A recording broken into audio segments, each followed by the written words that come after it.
his questioning mind, his scientific mind evolved. He started looking at life differently. The first 14, 15 years, playing, jumping, running, and at the same time full of love and affection for the people who were suffering and who were starving. Anything that anybody asked, he would just give away, even his cloth, wearing cloth. His mother, afraid that this fellow will give away everything in the house, locked him in his room on the first floor. But hearing the pain, the cries of the beggars in the streets of Calcutta, he opened the mother's almirah, the father's almirah, and threw all the clothes from the window to the poor people. Such a person is unemployed, is looking at life in a different perspective. And that questioning, from what he was and what he would be, was like a guidepost. They took him to various preachers, various teachers. Calcutta, the capital of the British Empire at the time, had so many intellectuals roaring with. There was the Arya Samaj, there was the Brahma Samaj, there was so many other movers. But nobody could satisfy him. And one day he was sitting quietly in the English class in the Scottish Church College. His professor William Hastie was explaining the poem of Wordsworth. And Wordsworth had used a mystical word called ecstasy in the poem. And he could not explain. Boys were not convinced about the explanation of the professor. Professor was intelligent enough, and he said, announced in the class, my dear children, if you want to see a man who is experiencing this mystical word called ecstasy, please go to Dakshineshwar on the other side of the Ganges. There you will see a man who lives ecstasy, who speaks ecstasy, who is ecstasy. And Professor could understand the experiences in spiritual life, in religious life, in meditation, etc. And Narendra, the college student that he was in his first year, second year BA, heard this man's name for the first time. Mind you, the questioning mind was there, not satisfied with the ordinary answers which people were giving only from lips or from references in books. No, he wanted a concrete reality and experience. That took him to Calcutta, to the Dakshineshwar temple, a small room. And what a meeting it was. Just when he was at the age of 19 maybe. Young boy, brilliant, studied all the Western sciences, Western philosophies, English, history, mastered everything within a very short time because of his memory and concentration. The best of the education was given to him at that time, and he is going with a questioning mind. To whom is he questioning? Practically an illiterate person. For official purposes, a priest in the temple of Kali in Dakshineshwar. And the first meeting, it is indicated, it is highlighted as meeting of the East and the West. Meeting of the science and meeting of spirituality. A small unknown place in Dakshineshwar. Straight was the question from young Narendra, 19 years old boy. Sir, have you seen God? Sri Ramakrishna scanned him from head to foot and understood why this boy is answering the question. He did not dilute the answer. He did not give a roundabout turn to the answer. He said, yes, I have seen God, and I can make you see Him also. But how many are ready to see that? People cry for money, cry for wealth, cry for name, cry for fame. Who wants God? And if you are ready, I am there to train you. Narendra did not look east or west, right or left. He said, yes, here is my man. And for the next 5 years, my dear young friends,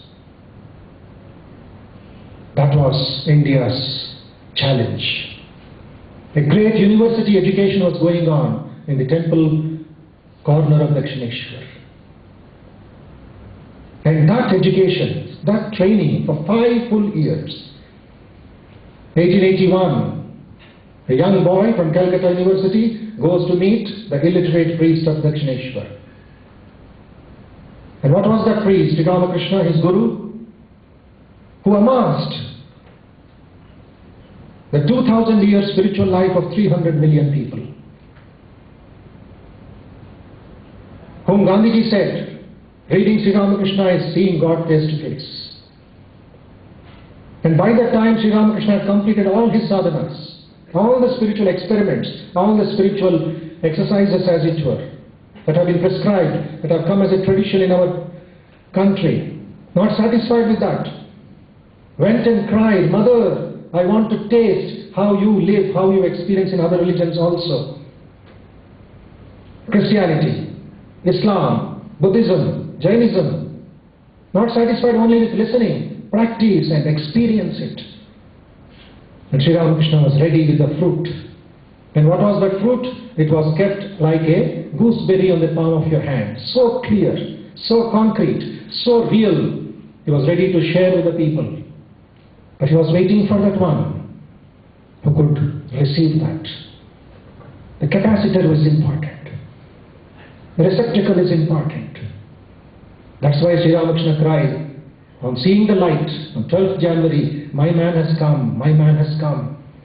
And he cried, "Where are you, my children? My lips are burning. I want to share this Amrita, nectar with all of you.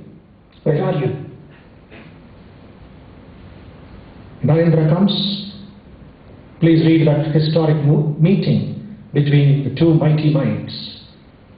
And mind you, Narendra was not a student just to accept whatever Sri Ramakrishna is talking. No. Test it, test it, test it, as you people test and come out with great discoveries or inventions. Sri Ramakrishna, I appreciate it. Yes, come on, test me, as the coin changers test their coins. Don't accept me as if I'm talking. No, I will not be appreciated. Test me. And the first test came when Sri Ramakrishna explained that he cannot touch coins, that he cannot touch money. He has been telling them about renunciation, how his hands would close up, his fists close up whenever he touches money by mistake. Narendra was amused. What is this man talking? Nothing happens to me, nothing happens to my mother, nothing happens to my friends. But what is he talking?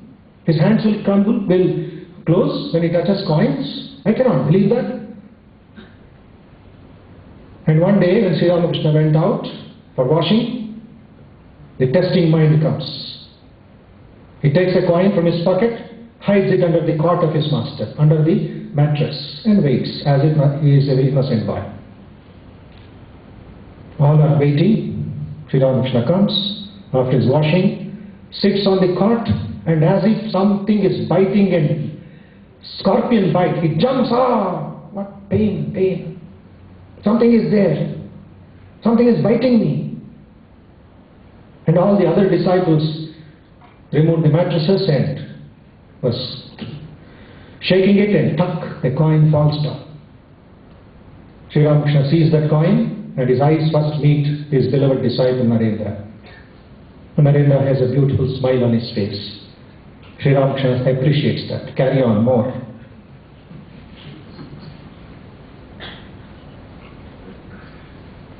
And in later years, Vivekananda writes about his relationship with his master Sri Ramakrishna. Very humorously writes, "The demons of the Calcutta University used to worship literally the illiterate priest of Dakshineshwar. What are you thinking of me and appreciating me and putting me on stage? My master, he can produce 1,000 Vivekanandas from the dust of his feet."